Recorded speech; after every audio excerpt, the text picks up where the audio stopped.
back, everybody, to the Flightline podcast. Bill here, and I've got Tiffany with me. How you doing, Tiffany?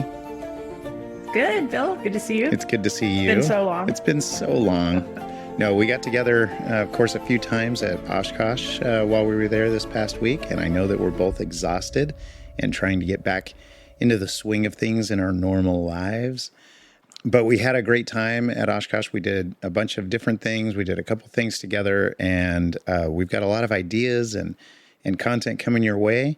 But we wanted to just do, for this week's episode, we just wanted to do a real quick recap of the things we saw and that we thought were interesting, and kind of go back and forth and talk about that. And I'd like to talk a little bit about the things that we wish we would have been able to get to and weren't able to get to. Does that sound all right with you, Tiffany? Yeah, that sounds really good. All right. So what's one of the things that stood out for you at OSH24 this year? I love the B-52. I've only seen a B-52 at Nellis. Did not let me get close to it. I think they pointed guns when we tried to walk across to get to it. I'm just kidding. So it was really cool to watch that come in and then get to climb into wheel well and massive wheels. I have some video and pictures of it where this kid's standing there with his arm up on the wheel and his head resting like that. I mean, they're like almost 5 feet tall. It's amazing. Yeah. Speaking of video for next week, hopefully, we've got a little surprise for you. We're going to go over some more things from Oshkosh, and like I said at the top, we got some interviews and some other interesting people planned to bring onto the Flightline podcast in the next few weeks. But just as a hint for next week, just think maybe Mystery Science Theater. We're going to go over some stuff with you, so that'll be fun. One of the things that kind of stood out to me this year was time that I spent in forums. I usually don't make the time to spend time at some of the talks and the forums and some of the vendor talks, or at the AOPA, I don't remember what they call it, but the auditorium that they have there. And so I did a little bit more of that, even though I spent 3 days working with Lightspeed in their tent. Somehow I had to cut out some other things I wanted to do, but I went to some of those talks, and that was pretty interesting. I did a couple on advanced features of ForeFlight, since that's something that's so important to my everyday flying. Oh, that's cool. Yeah, so that was pretty cool. I went to a talk that was at one of the Garmin theaters that they had. They had 2 tents that they were doing talks at, and so that was pretty interesting. I went to one that was about building a Zenith aircraft. I'm not planning on building one, but I just thought it would be really interesting, and I did that. And that's kind of a random one. Yeah, I know. Where are you finding all of the forums? Are you using the app or using the catalog? Back in the day, it used to be kind of posted in these big documents, 15 years ago, and you kind of had to search through those. But the app makes it pretty easy now. I've got some feedback for EAA on the app. It could be easier to find the exact location of the venue, because you have to find where you're going, and then you have to go to a different place in the app and find, how to get there. So I got some feedback there, or maybe I need some user education on how to use it. But yeah, for the most part, I went through the app and I was able to find some of those opportunities. There's, of course, some I didn't get to go to, and we'll talk about that in the wish I could have section of this podcast. But yeah, that was pretty fun. I've done them before, but only maybe 1 or 2 per year. And this time I did about 3 or 4. And I just love learning. And so that was pretty fun. It was pretty fun to be able to go do that and hang out with a bunch of fellow aviators and learn some new stuff. What are your takeaways from those? Well, some of my takeaways, if I go back to ForeFlight, which is actually kind of important for me in my everyday flying, I actually learned a few things about how to use that app that I really didn't know before. And one of the focuses that they have lately is really focused on turbulence and what the air is doing. And there's some things I didn't realize in some of the newer versions. I always read through the release notes, but I don't always internalize it all the way. And ForeFlight's doing some pretty interesting things around, they have a lot of people fly with a Sentry or other ADS-B in, And those have ADHARs in them. And so they can tell when you're going up or down or when there's bouncing and things like that. So they're collecting data from pilots, even when they're not doing pilot reports or PIREPs. But they're collecting data. They know the type of aircraft from the tail number. They know, the size and the weight of the aircraft. They know where the aircraft is because of the GPS. And they're correlating all that data, and they've got technical filters that's filtering out things like regular descents and things like that they can kind of figure out based on context. They're starting to build maps of where turbulence is, what altitudes, how severe, all of those things, just automated from people using ADS-B in and reporting through the app. It's kind of ingenious. So that's really interesting. Yeah. Yeah, being able to collect all that data. Exactly. Fascinating. Yeah. And go ahead. Oh, no, go ahead. I was just gonna add, and I know that there's other things, coming down the pike that people are, I had some candid conversations that aren't on the record, so to speak, with some folks at different vendors that are sometimes partnering with each other too, that really are going to leverage what we're learning about big data, so to speak. I hesitate to use the term AI because it's overused and kind of has a lot of weird connotations, but there is this concept of having a lot of data around something and being able to use that to glean insights automatically by systems.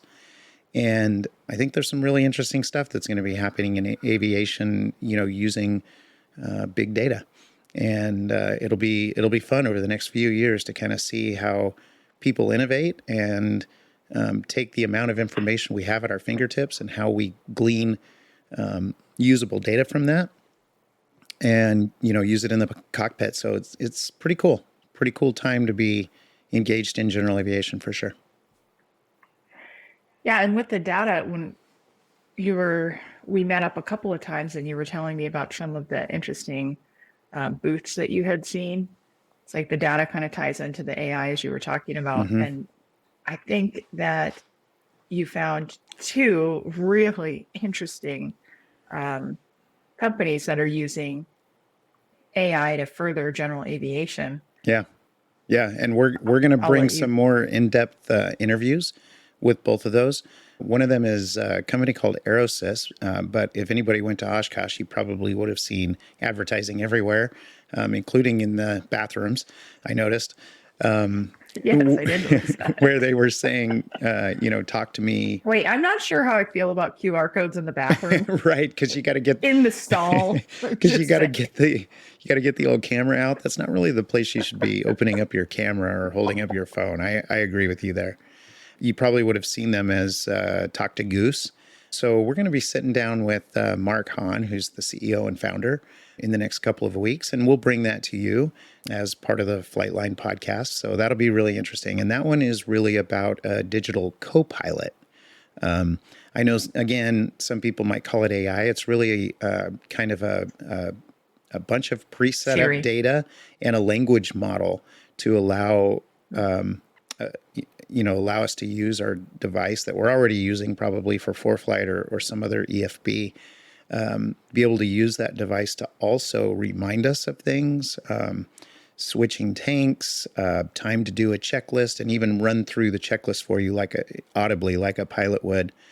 Be able to talk to it, to bring up information about where you're going, maybe even set a course, a direct to course using your voice, some things like that. So really interesting stuff there. Did you get a chance to take a look at it, Tiffany? I did. I think that is, especially for new pilots, I like that idea. I remember, first solos, first cross countries, and second guessing yourself, and then just have that feeling of a safety net or somebody else, having that CFI on board, if you will. Kind of watching your back a little bit. Like, isn't it time for you to be doing your cruise checklist? It seems like it is. Yeah, exactly. And I know that we all get down on tools. I use ChatGPT quite a bit for content creation and helping with build concepts and whatnot. Yeah, so it's taking that ChatGPT, that large language model concept, and applying it specifically to aviation. And in this case, specifically to, helping us fly as a co-pilot would.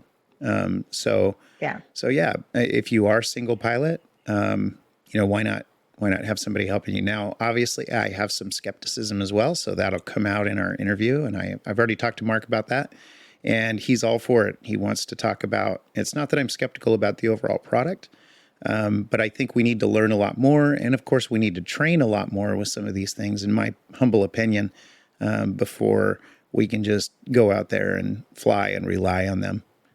But that's all part of the growing process, and I think it's awesome that people are innovating and coming up with new ways to do this. But we'll save discussion, deeper discussion on that when we get to talk to the company themselves and hear about their origins and where they're planning on taking it. So looking forward to that, and you can look forward to it too.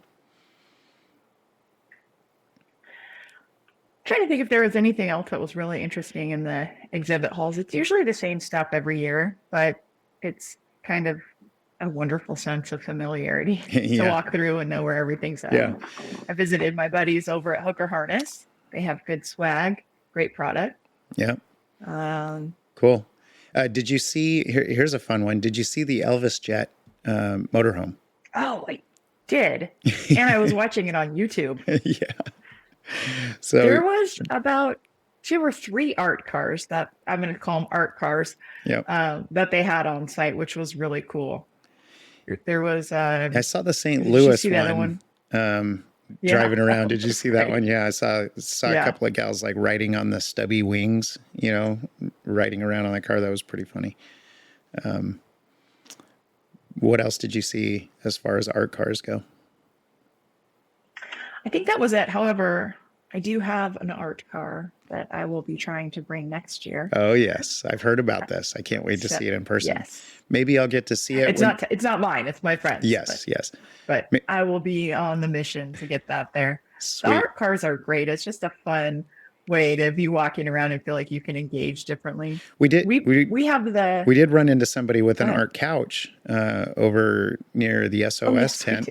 So we got some video and some pictures of that. We'll show it to you in our next episode for next week. That was the best seat in the house. For sure. Yep, exactly.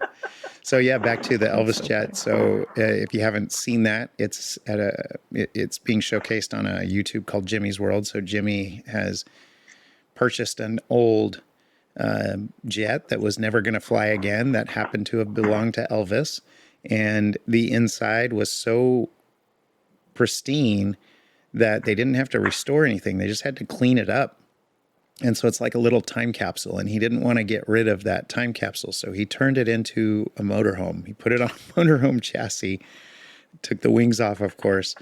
And it's now, the fuselage is now the motorhome, and you can drive it around from the cockpit with a diesel pusher chassis. So, I mean, again, the things that people think of and innovate on, just, it's mind-boggling and super fun. I love this community, and so that was pretty fun to see. Yeah, that one cracked me up. And on the back, it's all shook up. Is the name of it? Yeah. I don't know if you saw that. Thank you very much. That was a pretty good one. Thank you. I also I have a couple of my favorites for home-built airplanes, and so I got to spend some time with those guys. So of course the airplanes themselves, I always want to see what's new and what they're doing and how they're innovating, but it's also fun to catch up with the people that are behind these companies and these operations. So that's always really fun. And so I'm just going to give a shout out to the guys at Bear Hawk, kind of revitalized. They got some really cool airplanes that have these massive envelopes of performance, like stall speeds down in the 40 mile an hour range and cruise speeds up in the 130, 140 mile an hour range. I mean, it's just, it's crazy. Tail dragger off airport style airplanes that you can build yourself. And that's pretty cool. And then I also spent some time over at Sling Island. I've always been a big fan of the Sling aircraft out of South Africa. They have a location in Torrance. I think most people know that, where they do flight training, but they also do build assists and deliveries of airplane kits and things like that over in Torrance, California. So those are a couple of ones that I visited, kind of saw what was new, got to crawl around their airplanes and really check them out. So that was really fun. Something I do every year, but it's always fun to see what's the latest. So anything like I'm that not for you? familiar with that airplane. Which one? What's that? The Sling. Oh, Sling. Yeah, they're cool airplanes. They have a couple of models. Well, three really. They've got the Sling High Wing. They've got the Sling TSI. Those are both 4-place, kind of go places airplanes, but they run with Rotax 915 or 916 IS engines, so they're turbocharged. They get up and go pretty good, and they sip gas. So really, really efficient aircraft, really nice looking. The TSI is a low wing. That was sort of their standard. And then the high wing they came out with a couple of years ago and made a big to-do in, I think it was 2022, when they flew the first Sling high wings to Oshkosh from South Africa, 3 of them. And Wow. those can be built as either a tail dragger or a conventional gear or a tricycle gear aircraft, and they're just awesome. They're awesome airplanes. Yeah, I just love them. I've always been following their endeavors, so that was pretty cool. And then some of the show planes that I really wanted to see, I got to see. So I've been seeing some of them online a little bit as we were leading up to Oshkosh, but that AOPA giveaway plane for next year, it's one of the straight tail 182s.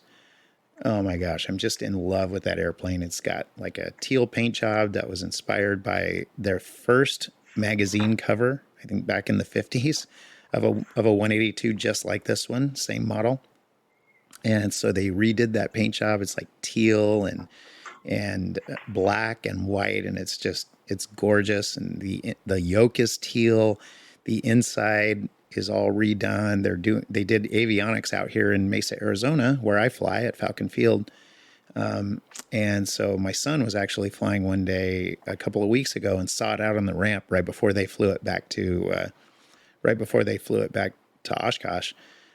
So got to see that one. It's just beautiful. Check it out if you haven't. And also at AOPA, they were showcasing Chelsea Smith's beautiful 150 that she recently repainted in Santa Maria, California, which is basically where I'm from originally, where I was born and raised. So I've got a couple of local tie-ins to those as well. But that one's also a beautiful retro paint job, upgraded avionics, but always in round dials. And so it's got that classic looking 150 look on the panel, but with modern avionics. It's just, again, just gorgeous. I just love seeing people get these airplanes restored and looking and flying so well and just keeping them going. And along those same lines, Stevie T.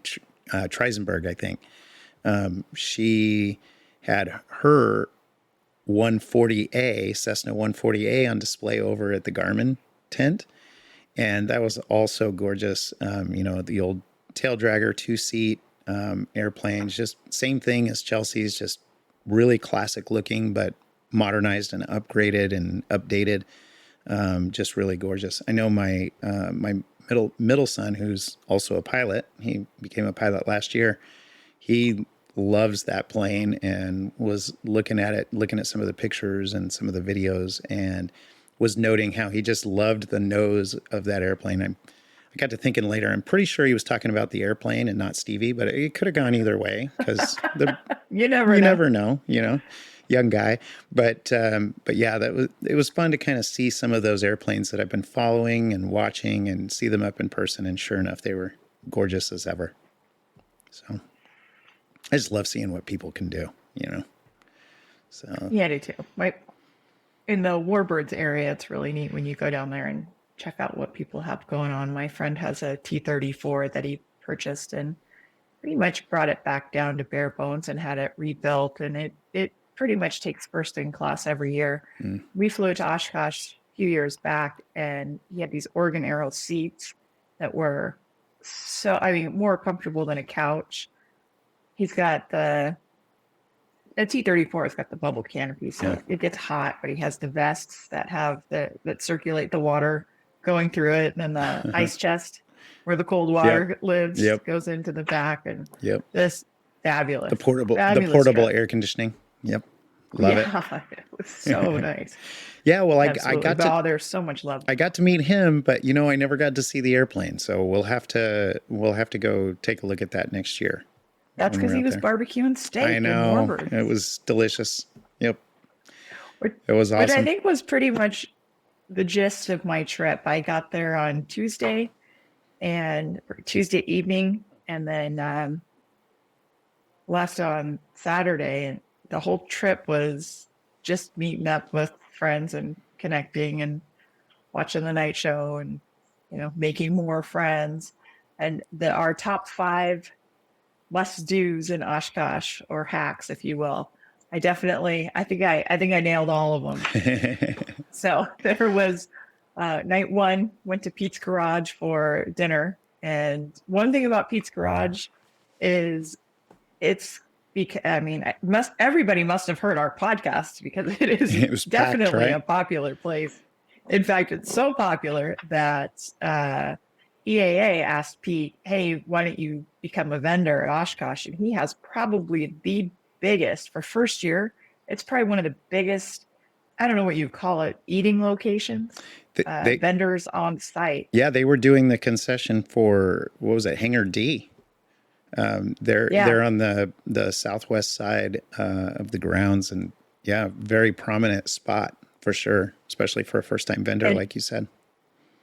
at the restaurant, he's got the whole place is decked out. I have some video we'll stick in here, and they have the license plates. And I thought it was very, very cool when you went to the location on site and at Oshkosh, and then he'd put the license plate in there as well, kind of the same vibe going on. Yeah. But night 1, I'm sitting in the restaurant. It takes forever to get your food, so having a cocktail and taking some pictures. And the guy next to me starts yelling, "What are you, a tourist?" Like, of course, we're all tourists for this week. And ended up, chatting with probably 4 or 5 different groups of people. And at the end of dinner, you've got plans for the next day to go watch the air show at this person's chalet. And it was just a snowball effect. So I think I ended up spending most of my time. I went to KidVenture. That was fantastic. Went to the museum, went to the gala. We can't forget the Wednesday night air show too. It's just spectacular. And now with the drones, it's just like to another level now. Yeah. The first year they did the drones, they were way off. If you're looking at the runway, they were way off to the left, and the drones just kept bonking into each other, and you could see them falling down. I think we talked about that before, but it was their first year, and now to see what the drones can do, it's incredible. Yeah, it's really amazing. Be walking around the grounds even other nights, and you'd look up and you go, "Oh, they got the drones up, making all kinds of shapes and animations," and so it's pretty amazing. I was looking at, this is off topic, but San Diego Comic-Con, I was looking at some videos of that, and they had the drones there too, and it's unbelievable what they're doing. They're taking the Marvel comics and in 3D, they're just creating Wolverine or whatever in the sky. Yeah. And of course, those were good fireworks though. Like every Oshkosh, you got all these fighter jets flying around, and we haven't even mentioned the snowbirds yet from Canada. It was I think it was like the 100th anniversary of military aviation for Canada or something like that. And so the snowbirds were there. That was pretty interesting. They have cute little jets, but there's a lot of them, and they fly really close together, and they are very precise. So it's really impressive. And I was assured that those are not RC. Yeah. There's really people in them flying. They do kind of look That's small my favorite sometimes. snowbird joke. But they looked great. And then they brought their F-18 in. Their F-18 always has a killer paint job. And flew formation with him. And I did notice, I took some pictures of it, I believe, too. But I did notice that when the snowbirds were flying, the show line had to be different. And we know that the Blue Angels cannot fly at the show because there's locals who won't leave their house, which means that the box has to be smaller or moved in a different location. I Yeah. think that's what happened with the snowbirds. Yeah, but they were able to fly because they just moved the show line to the west. Hmm. Little less room out on the flight line, than normal. But I guess they were able to make it big enough just by by moving it on that one side. So thankfully, because then we got to see them. Yeah, they were great. Although Sitting upstairs at mentioning the Blue Angels and the Thunderbirds, who don't come often to Oshkosh, at least part of the official show, but they both made appearances this weekend. I don't know if you caught that, but a couple of I did times not. the Thunderbirds came by. One time, I think it was just one of the solos, or maybe it was both solos, but I only saw one at a time. Came by and did a few flybys and so on. They were, and then later in the week, I think all 6, maybe even 7, including the media plane, kind of all came and did a little bit of an impromptu show without landing. And they were doing a weekend show in Milwaukee, which is close by, especially in an F-16. So they came by and made an appearance, but the Blue Angels did as well. They had a show in Fargo, North Dakota, and they came by. I don't remember if it was, I think it might have been Thursday. They showed up in the afternoon and flew around a little bit too. So even though they're not officially there as part of the acts, and those guys try and make an appearance at Oshkosh, I mean, why wouldn't you, right? I mean, Oh, they certainly made an appearance at SOS. I did see a few of them down there. Nice. Well, why? I mean, why wouldn't you? You know that when they're picking their air shows, they want to pick the one closest to. They want to be so in the they can Midwest, come in. exactly. Maybe we Yeah. can fly by, if you will. Yeah. So No, that was that's pretty cool. I've seen them do that a few years. See, that's fun. Yeah, I had to take a What double else take was? because I didn't realize the Thunderbirds were coming, and I'm like looking up, going, "Wait a minute, that's one of the F-16s in the Thunderbirds." You can tell because they've got the Thunderbird painted on the bottom, like very distinctive. And so yeah, it kind of surprised me. And then I found out that yep, they're making appearances. They're close by, so pretty cool. That's awesome. Yeah, that's Well, it was definitely a good AirVenture, and I will say the worst part about AirVenture is Saturday night, Sunday morning, and EAA did a really good post on their social. Oh yeah, I It missed was it. just all the planes flying out. Definitely go look at EAA on Facebook or Instagram or wherever you choose to look at social media. But it was just all these different airplanes flying out, and you really get the gist of just how incredible it is. They have anyone from Doc to like a little 150, just different warbirds going out. It was the departure of all the most bitchin' airplanes that you could imagine, and so sad to see everybody leave. Yep. But they did a really cute post that says, "It's not goodbye, it's see you later." Yep. See ya. So, but that is definitely the saddest part about Oshkosh is if you're there on a Sunday and you watch all the campsites slowly start thinning out. I was going to ask you, Tiffany, have you ever closed out Oshkosh? Have you ever been there through at least Sunday night? I have. So have I. Depressing. It is depressing. It's so weird. But it's cool. It's so weird because, yeah, everybody's leaving and things are taken down and Camp Scholler empties, the North 40 empties, and it just feels like you're already kind of losing something. But I guess like EAA said, it's not goodbye. It's just see you later.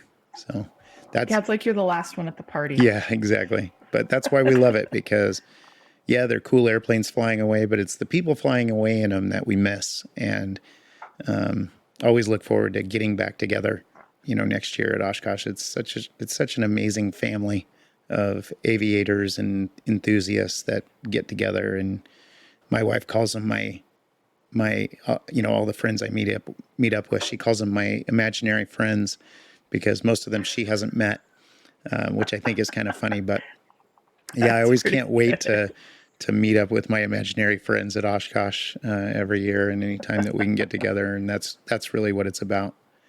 But speaking of sad, go ahead. I did take a picture of you working at Oh, the yes. booth so that Yeah. you could send it to your wife so she knew you were actually working. You Working weren't hard. just making an excuse to get down there. That's right. Yeah. What Tiffany's mentioning is that I did spend 3 days working at Lightspeed's booth with them. Great people. I had a wonderful time talking about my favorite aviation headsets, and talking about all the innovative things that they're doing to current customers, prospective customers, and so on. So that was really fun. Had a good time meeting a whole bunch of people, and we met some people that hopefully we're going to bring on the Flightline podcast here pretty soon, because there's always just such interesting people that you run into at a place like Oshkosh. And so want to help bring some of those stories to you, and everybody's got their amazing stories.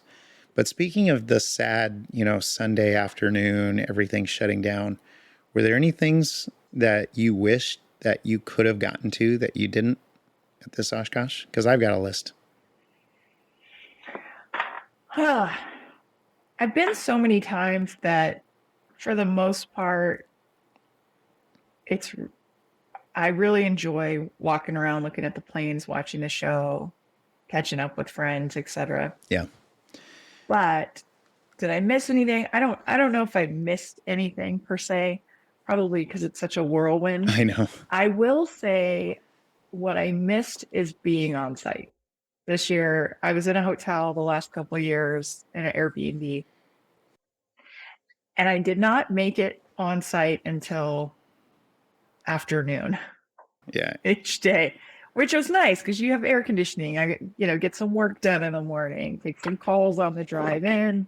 But one thing I really missed, I guess, I don't think this is exactly what you were asking, is I miss waking up in the morning and walking out of the tent or an RV and you're just there. Yep. You can hear everybody flying. You go, the showers are great, as we've discussed at Oshkosh. That you're always meeting different people in the bathrooms, or just while you're out there washing your hair and whatnot. Not that you're washing your hair together, but yeah, some of my favorite memories from Oshkosh are definitely being in a tent and coming back to your campsite at the end of the day and watching all the planes fly around. I think most days after the air show, I had something else going on that pulled me off site. Mm-hmm. And so I didn't really get that sunset at Oshkosh with everyone just buzzing around. And so I missed that. Yep. Not only, Tiffany, was that exactly what I was asking about, but I had that on my list too. Yeah. Because I also stayed offsite in an Airbnb this time. And I think that's my second time doing that. And I really, really prefer, like you said, to be on site. And as far as weather went, I mean, this was one of the best Oshkoshes I've ever been to as far as weather goes. It was so nice. It was glorious. It rarely got hot, and even when it did feel a little warm, it was only when you were in direct sunlight. You get in the shade, and I mean, there were a bunch of times this time where I wished I had a sweatshirt, which of course I didn't bring. Mm-hmm. Like, why would you bring a sweatshirt to Oshkosh? But yeah, I wish I had a sweatshirt. And so as far as weather goes, it was great. We had one rainy day / afternoon, but it didn't even, it just postponed the air show a little bit. Nothing got canceled. They just went to 6:30 instead of 6, or 7 instead of 6:30. I can't remember exactly, but yeah, the weather was fantastic. And I really do prefer being on site. Same reasons Tiffany said. And so hopefully that's how we'll experience more of it. There were a couple of things. Yeah, I mean, if you're on site, not to keep going on to this one, but it really is the best. When you're on site in the afternoon, you've got a Midwest sunset. It's usually gorgeous. You're out there amongst, like, I'm from California. You're from Arizona. So green everywhere, which is so beautiful. Lots of trees. And then, yeah, you've got not the Sky Typers, but the Skyrider up writing EAA or whatever his message is. That's so much fun, just to kick back in a hammock or something and watch that. Yep. And then everybody's barbecuing. Yep. Everyone's just hanging out, barbecuing, and you're one word away from being someone's friend. Yeah. So even though I was staying off site, I was closing down the gray lot where I parked every day. I would usually walk out to my lone rental car. It was a Jeep, actually. My lone Jeep sitting out there by itself late at night. I would go back to the Airbnb, and then I would get up as early as I could and get back out there and park in the gray lot and spend the rest of the day in Oshkosh. And so it worked out okay, but it's just not the same as waking up, under the path of the ultralights or something like that in Scholler. And and you forget too that at the end of the day, there's so much activity going on in the campground. Yep. There's the movie theater that you can go to, the fly-in theater. Yep. There's different talks are going on, and I know. And those are all those things that I always wish I get more of. I've experienced them before, but I always wish I get more of those, and there's never enough time to experience everything at Oshkosh. Like I've been wanting for a couple of years to be able to go to the hypoxia chamber and experience hypoxia. Still haven't done that. So that's something I kind of wish I would have. And this year, OSH24, I didn't even make it out to the seaplane base, which is one of my favorite places in all of Oshkosh, and never had a chance to go out. So that's another one that I'm sort of disappointed about. I know you did. I did day one. Yep. It's so pretty. Although one thing I told myself next year I'm going to do is go out there in the evening. Yeah. They have the tiki torches and the fire pit. And it's just, it's as you walk through in the afternoon, it's just begging you to stay. Just stay. Watch me, see what I look like at night. Mm-hmm. So beautiful. Mm-hmm. Someday. And I saw the albatross hanging out. Oh, and yes. he took off right as we were rolling up. So that was cool. That's super cool. Someday, it's on my bucket list to arrive and depart the seaplane base. So someday I'll do that. I hear it's a lot more chill to do the seaplane base than to do the arrival at Whitman Field. So, bucket list item someday. Yeah, that's cool. That would be great. Cool. Yeah, it's significantly less busy than the main airport. Exactly. And it's like valet service. You just pull your plane up to the dock, get your stuff out, and they've got a boat where they tug your plane out and tie it off for you somewhere out there. Doesn't get much. Oh my God, it was so beautiful. Doesn't get much better than valet service on your seaplane, right? So that would be a cool place to camp too, I think, if you had that opportunity. Yep. It's a little bit more mellow. Yep. But got to try it someday. Well, like you said at the top of this episode, another successful Airventure. It's just so amazing to see everyone and see everyone get back together. So we'll give you a bit more information and recap in our next episode. We'll go into some details, and then we have some stuff coming up as we mentioned before, that'll dive into some of these innovations that we've been seeing around aviation. So, but that's kind of the overview for you. We have some pretty good guests lined up. But just I don't know why nobody wanted to get right onto a podcast the day after Oshkosh. Yeah, it's weird. We're all exhausted. I don't know. I'm exhausted. Yep, me too. You're probably seeing it in my voice.